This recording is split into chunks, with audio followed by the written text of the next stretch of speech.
प्रेम से बोलिए गुरु भगवान की जय। देवियों एवं सज्जनों, फिर अगले भाग में उपस्थित हूँ उस परम ज्ञान के साथ। तो एक समय की बात है, एक राजा थे। राजा हमेशा सुरा सुंदरी के नशा में लिप्त रहते थे, विषय वासना में एकदम 24 घंटा लिप्त ही रहते थे। वो आनंद में ही डूबा रहते थे, विषय वासना के बहुत प्रिय थे। तो अपने घर पर ही रंग महल बनवाए हुए थे, उसी में रोज नर्तकी को बुलाते थे और रात भर गाना बजाना मुजरा का कार्यक्रम चलता था और राजा आराम से मस्त होकर देखते थे। आज जब रात्रि का अंतिम पहर जब बीतता था तो उसको मनचाहा जो मन जिस प्रकार से उनका खुश हुआ उस हिसाब से इनाम देके और सबको छोड़ते थे। रोज का एक क्रम था। तो एक रोज जब उनके यहाँ मुजरा का कार्यक्रम चल रहा था तो उस दिन उनके गुरु भी आ गए थे और उनकी बेटी और बेटा चमड़ा छिल गया। चमड़ा छिल जाने के कारण सही से ताल ही नहीं बैठ पा रहा था और अभी रात के आधे रात बीता है, अभी रात का समय बचा हुआ है, जब तक रात की भयभीत भी हो रही थी और राजा के सामने यह प्रस्ताव कहा भी नहीं जा सकता था। हाँ, ढोलक वाले का हाथ डैमेज हो गया है जिसके कारण ताल सही से नहीं बैठ रहा है, ये भी नहीं कहा जा सकता था। चूंकि राजा हैं, उनके सामने आदेश का उल्लंघन भी नहीं होना चाहिए। तो नर्तकी अब सोच रही थी करे सो के क्या करे। तो सोच समझ के एक शायर बोली, बहु बीती थोड़ी रही पल पल गई बिहाय, एक घड़ी के कारण मत कलंक लग जाए। तो जब वो नर्तकी जब ये बात बोली तो ढोलक वाला बात को समझ में आया, उसके साजबाज बजाने वाले सब समझ गए इस बात को कि भाई अब थोड़ा समय बचा हुआ है, ढोलक ठीक से नहीं बज रहा है तो कहीं कलंक में दंड न हो जाए, इसलिए राजा दंडित कर देगा। तो अब ढोलक वाला थोड़ा संभला। तो जब इस शायर बोली, बहु बीती थोड़ी रही पल पल गई बिहाय, एक घड़ी के कारण मत कलंक लग जाए। तो राजा के गुरु सुने तो उनको बहुत आश्चर्य हुआ। वो तुरंत अपने गला में एक बहुत महंगा हार पहने हुए थे, उतार के नर्तकी को पहना दिए, फिर बैठ गए आके। उसके बाद फिर चल रहा है मुद्रा का कार्यक्रम, फिर चालू है।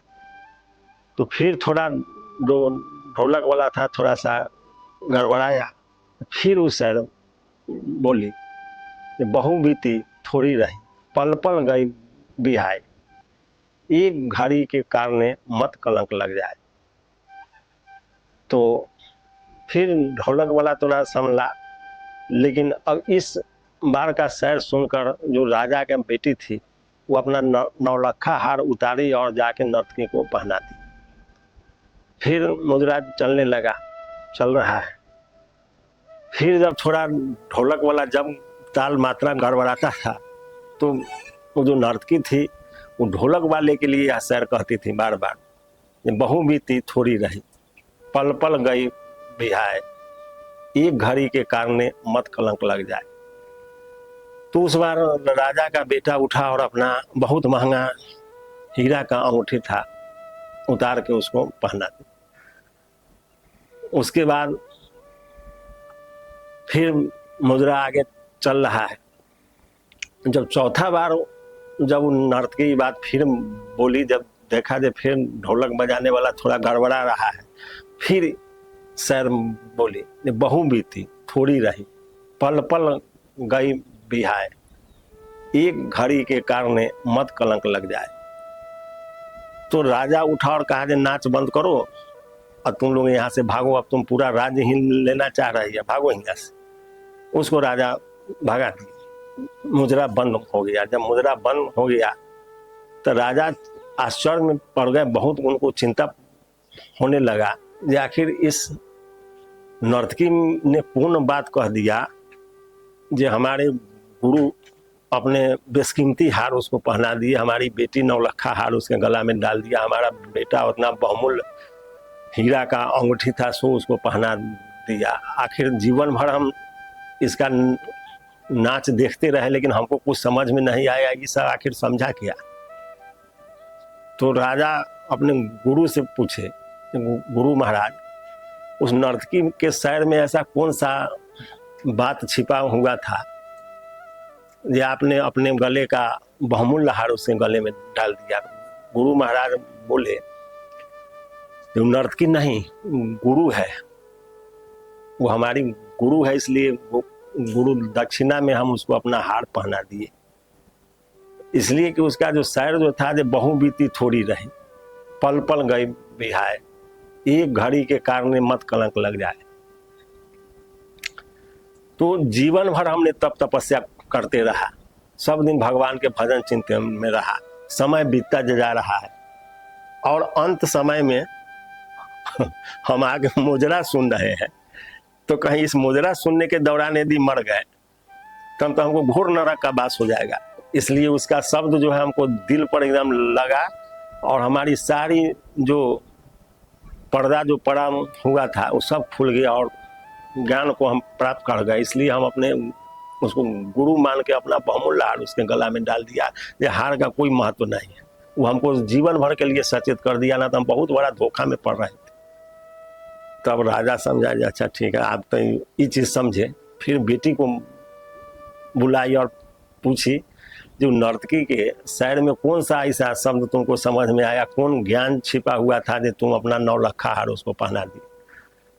तो राजा के बेटी बताई कि आज के रात हम भागने वाले थे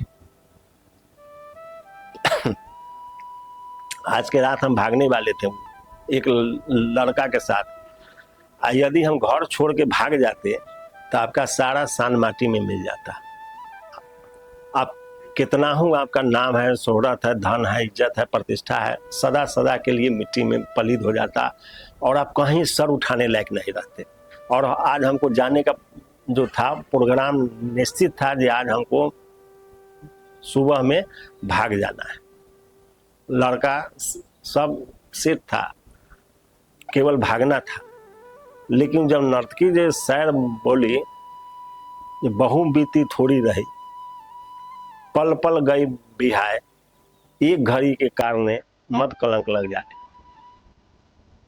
तो हमको लगा जो अब तक धीरे धीरे शादी विवाह का उम्र हमारा आ ही रहा है, समय बीतता जा रहा है, अब हमारा उम्र हो ही रहा है, तो आप शादी ब्याह कर ही दीजिएगा अच्छा से। तो थोड़ा सा यदि हम मूर्खता करते हैं तो हमारा भी शान शौकत इज्जत प्रतिष्ठा माटी में मिल जाएगा और आपका तो खैर सब कुछ समाप्त हो जाएगा, सत्यानाश हो जाएगा। इसलिए हमने उसके ज्ञान को समझा तो हमको लगा कि नहीं, संभल जाना ही बुद्धिमानी है, क्योंकि समय थोड़ा ही है, समय बीतते जा रहा है। इसलिए हमने समझा कि नौलखा हार कोई माने नहीं है। आपके पास कितना हार है, आपके पास जितना संपत्ति है उस नौलखा हार का कोई मूल ही नहीं है, जो कि आपका इतना बड़ा सम्मान इज्जत प्रतिष्ठा बच गया।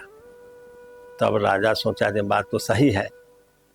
तब फिर अपने बेटा को बुलाया और बेटा से पूछा कि तुम उस नर्तकी के शायर में क्या समझा जी इतना महंगा अंगूठी उतार के हीरा का उसको दे दिया। बेटा बताया कि देखिए पिताजी, आपके चाल चलन से हम इतना उबे हुए थे कि आज के रात हम आपका हत्या करने वाले थे। आज आपका सर अलग और धड़ अलग हम करने वाले थे, लेकिन जो शायर बोली नर्तकी, बहु बीती थोड़ी रही, पल पल गई बिहाय, एक घड़ी के कारण मत कलंक लग जाए। तो हम सोचे धीरे धीरे धीरे धीरे समय बीत ही रहा है और समय बीतता जा रहा है, तो आप राजगद्दी दे ही दीजिएगा, आप कितना दिन रखिएगा, अब तो हमको मिल ही जाएगा। यदि हम आपको उसके बात को नहीं समझते तो आज के रात हम आपका गर्दन काट देते तो इस सदा के लिए कलंक लग जाता, और ये कलंक लग जाता तो कभी समाप्त नहीं होता। और राजगद्दी तो हमको मिलता ही, और आप राजगद्दी दे ही देते, लेकिन हमारा यही निर्णय था कि आप नाच गान में मस्त रहते हैं, इसलिए हमने सोचा कि आपसे कुछ नहीं होने वाला है, न प्रजा का सेवा हो रहा है, न राज्य का पालन सही से हो रहा है। इसलिए हमने सोचा कि आप अपना मन से तो हमको राज दे नहीं रहे हैं, इसलिए आज हमने निर्णय कर चुका था कि आज हम आपका गर्दन काट ही के छोड़ेंगे। तब राजा को समझ में आया, जो तो नर्तकी जो थी वो तो बहुत बड़ा काम कर गई।